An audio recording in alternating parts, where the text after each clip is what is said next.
এখন কাঁঠালের সিজন চলছে, আর কাঁঠালের বীজ দিয়ে এইভাবে ময়া মাছের রেসিপি যদি তৈরি করে খান তাহলে কিন্তু 3 দিন পর্যন্ত মুখে স্বাদ লেগে থাকবে। এতটা সুন্দর হয় এই রেসিপি খেতে।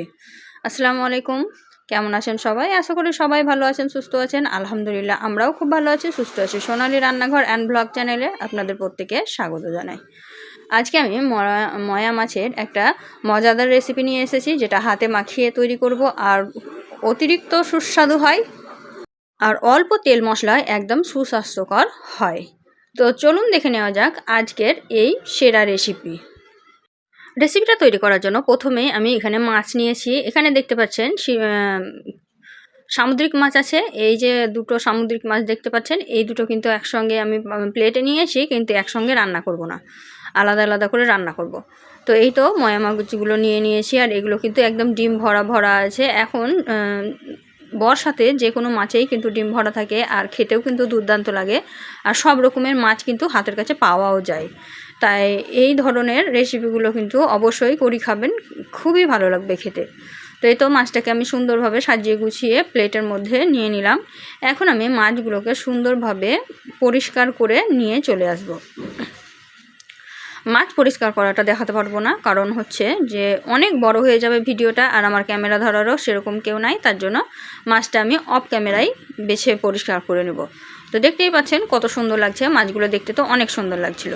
তো মাছগুলো ধুয়ে পরিষ্কার করে নিয়েছি, আর এইগুলো সবজিগুলোও কেটে নিয়েছি। সবজির মধ্যে নিয়েছি এখানে দুটো টমেটো কুচি করে নিয়েছি, এখানে কাঁঠালের বীজকে একদম মিহি মিহি করে কেটে নিয়েছি, দুটো আলুকে মিহি মিহি করে কেটে নিয়েছি, আর পেঁয়াজ কেটে নিয়েছি, আর নিয়েছি ধনিয়া পাতা, কাঁচা লঙ্কা, আর এদিকে মাছটাকে সুন্দরভাবে ধুয়ে নিয়েছি। তো ধুয়ে পরিষ্কার করে নিয়েছি। এখন আমি মধ্যখানে মাছটা দিয়ে দিলাম। সব কিছু একসঙ্গে ভালোভাবে হাতে মেখে রেসিপিটা তৈরি করেছিলাম। খেতে এত টেস্টি হয়েছিল, না খেলে বুঝতে পারবেন না। এখন আমি এখানে দিয়ে দিলাম সরিষার তেল। তো দেখতেই পেলেন খুব অল্প পরিমাণে সরষের তেল দিলাম, আর হাতে মাখা যে কোনো রেসিপি কিন্তু সরষের তেল দিয়েই খুব বেশি ভালো লাগে খেতে। এখন আমি দিয়ে দিলাম গোটা জিরা, দিয়ে দিলাম অল্প পরিমাণে লঙ্কা গুঁড়ো, দিয়ে দিলাম জিরা ধনিয়ার পাউডার।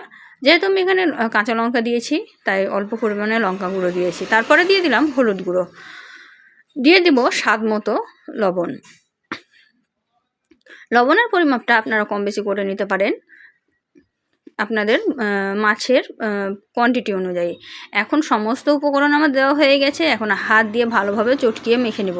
তো প্রথমে আমি পেঁয়াজটাকে ভালোভাবে চটকিয়ে নিচ্ছি, একসঙ্গে মাছের সঙ্গে চটকানো না, কারণ মাছটা কিন্তু ভেঙে যাবে আর হাতের মধ্যে কাঁটা ফুটে যেতে পারে, তাই সাবধানে এইভাবে চটকিয়ে নেব।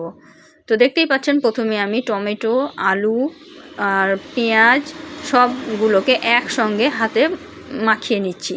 এখন আমি সমস্ত মশলা আর সবজি সব একসঙ্গে মাখিয়ে নিচ্ছি মাছের সঙ্গে, আর এভাবে মাখাতে মাখাতে হাতের একটা গরমে সুন্দরভাবে এটা মানে অর্ধেকটা রান্না হয়ে যায়। এটা অনেকটা সুন্দর একটা ফ্লেভার আসে, যারা তৈরি করো তারাই বুঝতে পারবে যে কত সুন্দর একটা সেন্ট আসে।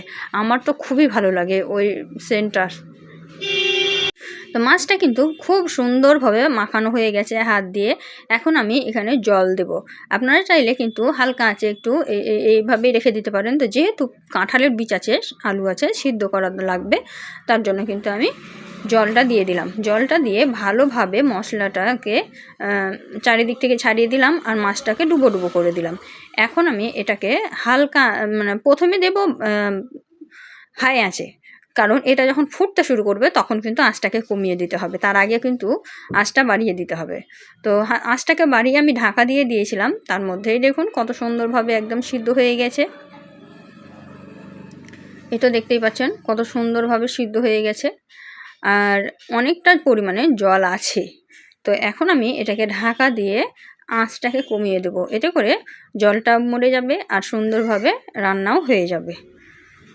এই সব হাতে মাখা রেসিপিগুলো গ্রাম বাংলায় দেখতে পাবেন। গ্রাম অঞ্চলে এই ধরনের ছোট ছোট মাছও পাওয়া যায়, আর এভাবে রান্না করতেও সবাই খুব পছন্দ করে, আমাদেরও খুব ভালো লাগে। বিশেষ করে আমার তো অনেক ভালো লাগে। আর কার কার এরকম রেসিপি ভালো লাগে খেতে বা করতে, তারাও কিন্তু একটু কমেন্টে জানাবে। এই তো দেখতেই পাচ্ছ একদম সুন্দরভাবে ফুটছে, আমি কাছ থেকে দেখানোর চেষ্টা করলাম। এখন কিন্তু আমি এটাকে আবারও ঢাকা দিয়ে জলটা একদম শুকনো শুকনো করে নিয়েছি। তো দেখতেই পাচ্ছ কত সুন্দর হয়েছে, দেখো। খুব সুন্দর হয়েছে, তো একদম তেল ছেড়ে দিয়েছে আর মাছটা কিন্তু আমার রান্না কমপ্লিট হয়ে গেছে। তো দেখতেই পেলেন খুব সহজেই কিন্তু ছোটো মাছগুলো রান্না করা যায় হাতে মেখে। তা এই ধরনের রেসিপিগুলো খেতেও যেমন ভালো, তেমন কিন্তু স্বাস্থ্যের পক্ষেও উপকার, কোনো রকম ক্ষতি করে না। তাই এই রেসিপিগুলো তোমরা অনায়াসেই কিন্তু বাড়িতে তৈরি করে নিতে পারো, ছোট বড় সবাই খেতে পছন্দ করবে। তো আজকের ভিডিওটা কেমন লাগলো একটু কমেন্টে জানাবে। যদি ভালো লেগে থাকে অবশ্যই লাইক শেয়ার কমেন্ট করে দিবে। আর আমার কাছে কী ধরনের রেসিপি তোমরা দেখতে চাও সেটাও কিন্তু কমেন্টে জানাতে ভুলবে না। তো আজকের ভিডিওটা আর বেশি বড় করব না, সবাই কিন্তু বেশি বেশি করে ভিডিওটা শেয়ার করে দেবে। এখন বিদায় নিচ্ছি, পরবর্তী ভিডিওতে দেখা হবে। খোদা হাফিজ।